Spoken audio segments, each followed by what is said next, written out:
Gregor Townsend Scotland. Pick copyright Alastair Ross. Novantae Photography. That was disappointing, wasn't it? Another Rugby World Cup dream in tatters.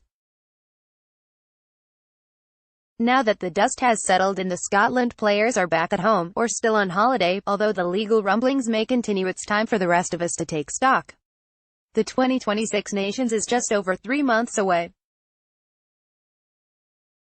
From a side that now repeatedly feels like it is repeating mistakes of the past, have we, in fact, learned anything? No one in the current coaching setup knows how to send this group of players out, yet we've had one pretty good second half, v Japan, didn't win, and one blindingly good one, v England, didn't win, but, by and large, this has been a massively disappointing year for the Scotland rugby team. The first warm-up against France, the Ireland pool game and the first half-hour against England are serious black marks on the character of the current squad, as bad as any from the dismal early years of this site. Should heads roll? Gregor Townsend has only been in the post for 2 years and forwards coach Danny Wilson around a year, which may not be enough to make a serious impact in his case. Things have gone backwards in the forwards since Dan McFarland was poached by Ulster. Wilson may come good, but there is a persistent worry that the coaching setup comprises nice guys who are bright, potentially innovative rugby thinkers but lacking a harder edge for the basic confrontational side of rugby.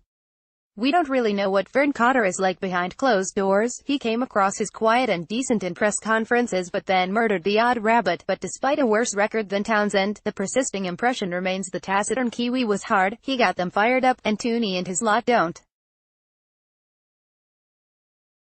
Hence the constant calls for a grumpy ex-rugby league bugger to get involved, though you'll never pin Shaun Edwards down long enough for him to sign a contract.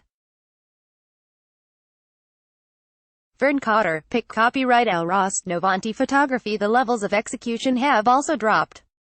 When Cotter and Jason O'Halloran were in the hot seat, yes, the results weren't much better overall, but you didn't panic every time Scotland got the ball.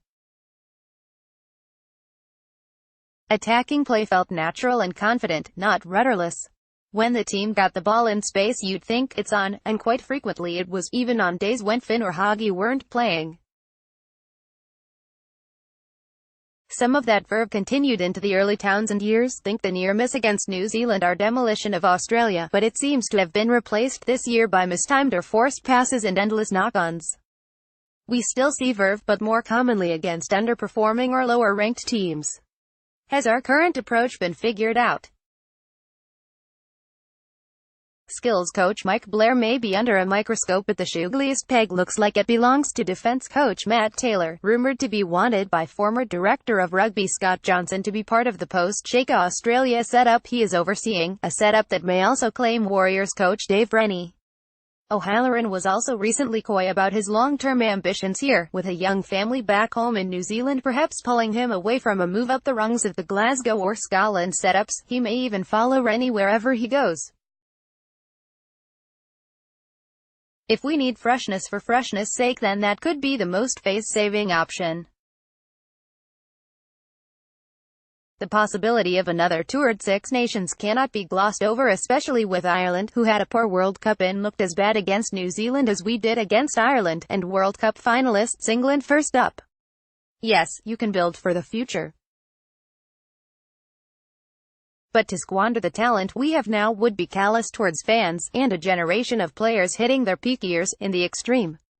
Our coaching setup needs to serve the talent when we get it, not tick along in spite of it.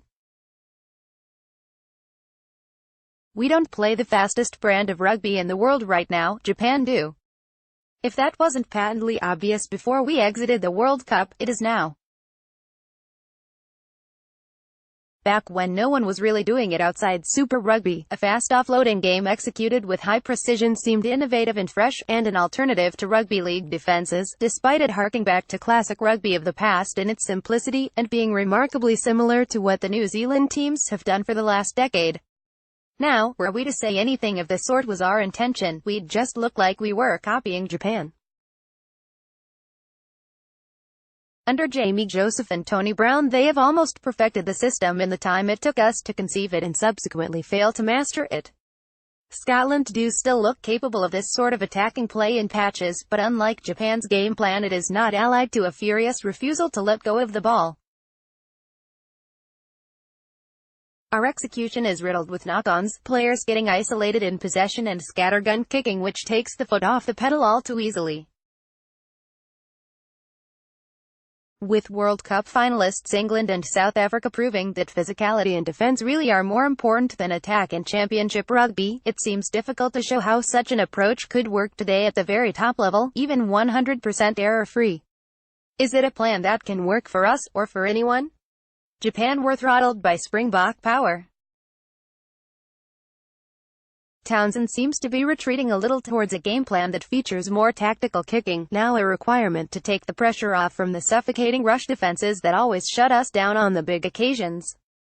Finn needs some help. Finn Russell, pick copyright Al Ross, Novantae Photography Scotland need to have threats across the back line, starting at 9 right the way through to 15. A running threat from 9 would also give the standoff more time on the ball.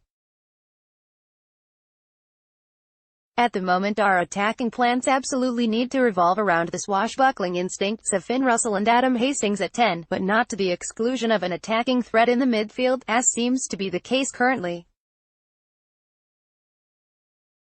Hugh Jones, Mark Bennett and Rory Hutchinson all need to come into the conversation for the Six Nations to keep defences honest. Bennett and Hutchinson are probably the front-runners given their current club form, but Jones has at least looked hungry when he is given a chance for Glasgow. Duncan Taylor and Sam Johnson will hope he be match-fit by then too, and if Matt Stott's brilliant form continues, he may come back into things at 12, as his defence has massively improved under Callum McRae. We could see a midfield pair starting against Ireland, who didn't even go to Japan. Stuart Hogg may have been some way off his best, but even the lowest-ranked defences found it easy to shut down the attacking moves outside of Russell, as all the plays were going through either him or Hogg. Actually, we still punch above our weight, possibly by virtue of history rather than necessarily merit. Scotland still punches well above its weight in the world game. Maybe not as powerful as New Zealand in terms of deciding contingency plans for World Cup games, but enough clout to veto World Cup hosts or half-baked Nations League plans. Is that too much clout? If the world game is to be truly inclusive and grow, should this first world of rugby, the Six Nations, have so much power? Off the field, Mark Dodson and the SRU are fast becoming the rugby elite, who rail against rugby, slightly more elites, whilst swimming against the tide of popular opinion, trying to protect the unions and the team's interests. We're like Frodo, if he decided the One Ring wasn't all that bad really and could definitely be used to grow the game in the Shire.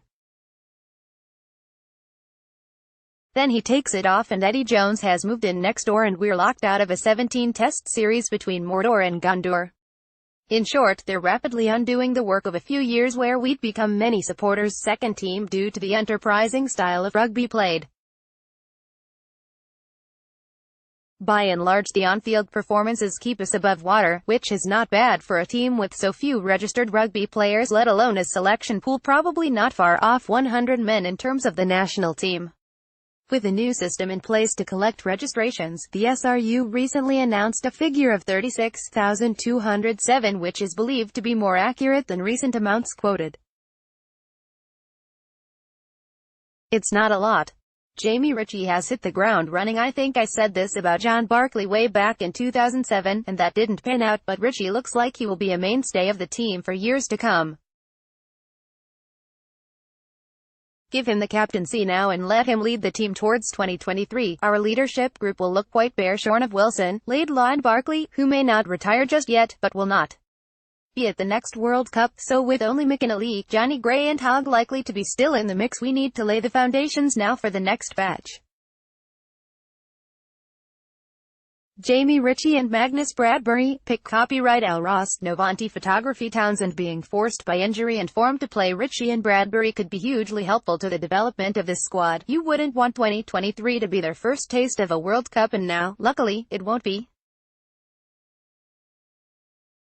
With Hamish Watson still out long-term, Ritchie is one of the first names on the team sheet and should be given a chance to keep learning the details of rugby at this level. We've learned we are not learning poor tactics, poor execution and repeated failure to learn lessons.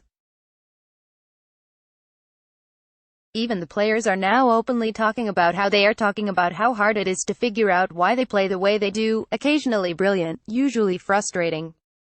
It's compounded by that need for press coverage, which means media-trained players being sent up for interview ahead of games. It's standard stuff to talk yourselves up without saying anything too controversial. Why wouldn't you, as a professional sportsperson, display a basic level of self-confidence? Then after a dispiriting loss you can't come out and say the things you probably realistically feel. Unfortunately has the effect of making it seem like players don't mean what they say, because they revert to the standard media-trained sound bites about learning lessons, taking stock and everything else that happens at the end of the day.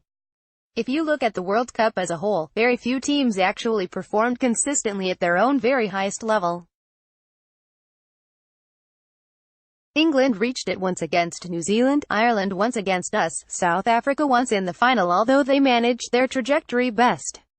Japan had 2 great games while Wales might